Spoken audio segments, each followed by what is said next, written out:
Hello student, स्वागत है एक बार आपका फिर से मिस्ट्री के यूट्यूब के स्टडी मंत्र चैनल पर।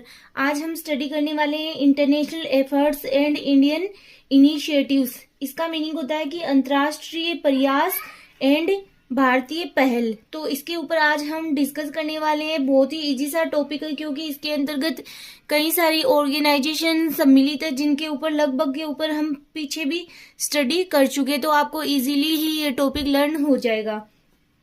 सबसे पहले हम लोग नोट डाउन करेंगे इसका इंट्रोडक्शन। डेवलपमेंटल एक्टिविटीज के इन्वायरमेंटल इफेक्ट के बारे में 1960 के दशक के शुरुआत से ही आवाज उठाई जा रही थी। फर्स्ट एंड सबसे इफेक्टिव चेतावनी थी साइलेंट स्प्रिंग, जो कि पेस्टिसाइड के उपयोग के बारे में एक किताब थी।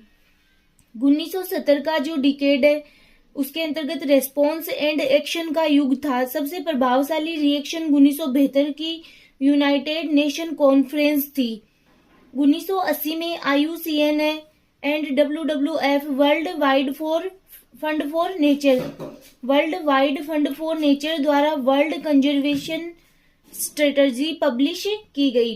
अब अगर हम लोग इनके अंतर्गत और ऑर्गेनाइजेशन की बात करें, इंडियन इंटरनेशनल एफर्ट्स मतलब इसके अंतर्गत प्रोटेक्शन द इन्वायरमेंट के अंतर्गत इंक्लूडेड जो ऑर्गेनाइजेशन है उनके अंतर्गत आप देख सकते हो। सबसे पहली है IUCN, international union for conservation of nature and natural resources. Second एक हो गई आपकी GEF की फुल फॉर्म हो गई आपके ग्लोबल इन्वायरमेंटल फैसिलिटी, ठीक है। थर्ड है आपके UNEP की फुल फॉर्म हो गई आपके United Nations environment programme UNEP।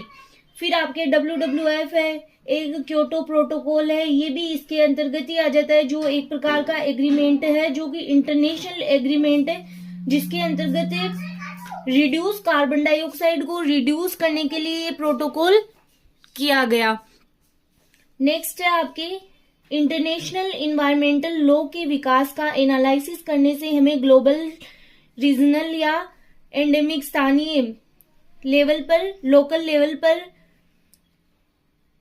Environmental problems के सॉल्यूशन में कानून की संभावनाओं और लिमिटेशन को समझने में मदद मिलती है कि इंटरनेशनल इन्वायरमेंट लॉ है या कानून है, अगर उसके विकास का एनालिसिस करेंगे तो हमें जो खुद की कंट्री है, मतलब खुद की कंट्री में जो प्रॉब्लम्स है वो चाहे ग्लोबल लेवल पर हो या फिर रीजनल लेवल पर हो या फिर लोकल लेवल पर हो, तो इनको समझने में और इनको इनकी लिमिटेशंस को समझने और इनसे उभरने के लिए हमें क्या मिलती है कि इनका हम एनालिसिस कर सकते हैं, इनका सॉल्यूशन निकाल सकते हैं। पृथ्वी शिखर सम्मेलन 1992 में रियो डी जेनेरो में आयोजित किया गया। इसे इन्वायरमेंट पर यूनाइटेड नेशन कॉन्फ्रेंस के रूप में भी जाना जाता है। शिखर सम्मेलन द्वारा अपनाए गए 4 इंपोर्टेंट डॉक्यूमेंट्स में से एक संयोजक था। बायोडाइवर्सिटी पर कन्वेंशन 29 दिसंबर 1993 को लागू हुआ। इंडिया मई 1994 में इस सम्मेलन का सिग्नेटरी बन गया, मतलब इंडिया ने 1994 में इसमें हस्ताक्षर किए। बायोडाइवर्सिटी पर कॉन्फ्रेंस के मेन पर्पज है, सबसे पहला आपके बायोडाइवर्सिटी के कंजर्वेशन के डिफरेंट तरीकों की खोज करना और उनका समर्थन करना। सेकंड हो गया आपके बायोडाइवर्सिटी का यूज केवल टिकाऊ सस्टेनेबल सीमा तक ही करना चाहिए। थर्ड आपके जेनेटिक रिसोर्सेज के यूज से प्राप्त लाभों को उचित और समान रूप से साझा किया जाना चाहिए। वो ये सस्टेनेबल डेवलपमेंट की इस प्रकार से जो नेचुरल रिसोर्सेज है या जेनेटिक रिसोर्सेज है उनको इस प्रकार से यूज करना ताकि जो प्रेजेंट में तो यूज करना ही है उनको, लेकिन इस तरीके से यूज करना है ताकि फ्यूचर जनरेशन भी उनका लाभ उठा सके। एजेंडा 21 टिकाऊ स्रोतों के लिए 21वीं सदी के लिए पृथ्वी शिखर सम्मेलन द्वारा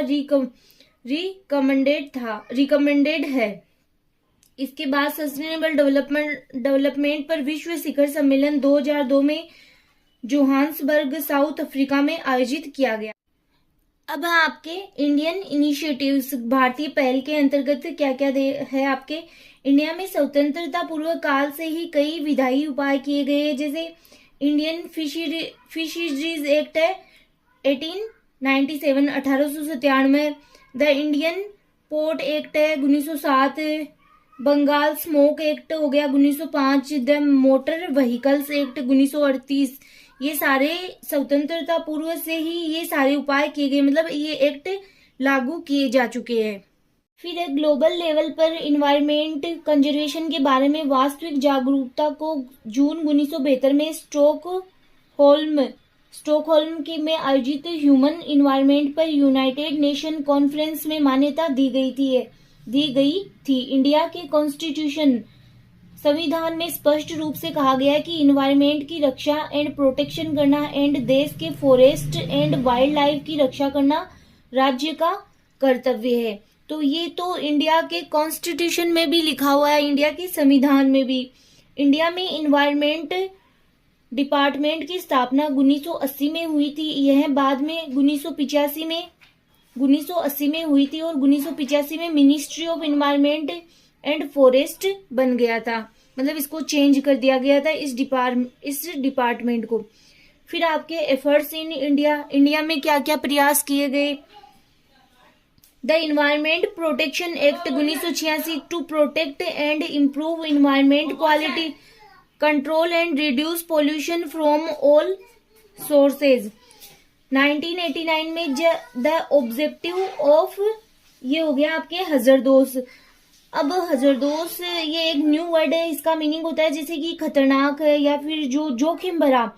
waste to control the generation collection and handling the hazardous waste, तो इसके ऊपर भी कंट्रोल करना। ये एक्ट आ गया था आपके 1989 में। फिर 2000 में आया था the ozone depleting substance regulation and control की ओजोन का क्षरण है वो किस प्रकार से रोका जाए।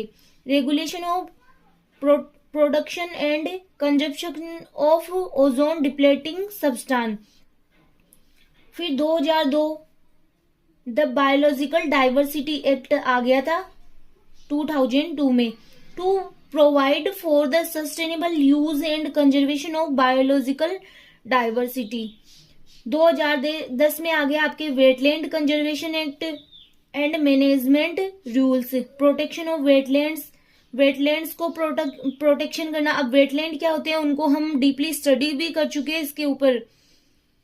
1972 में आपके आ गया wild life conservation act, protection of wild life. तो ये कुछ एफर्ट्स है जो, या फिर एक्ट कह सकते हैं, जो कि इंडिया के अंतर्गत लागू किए गए हैं।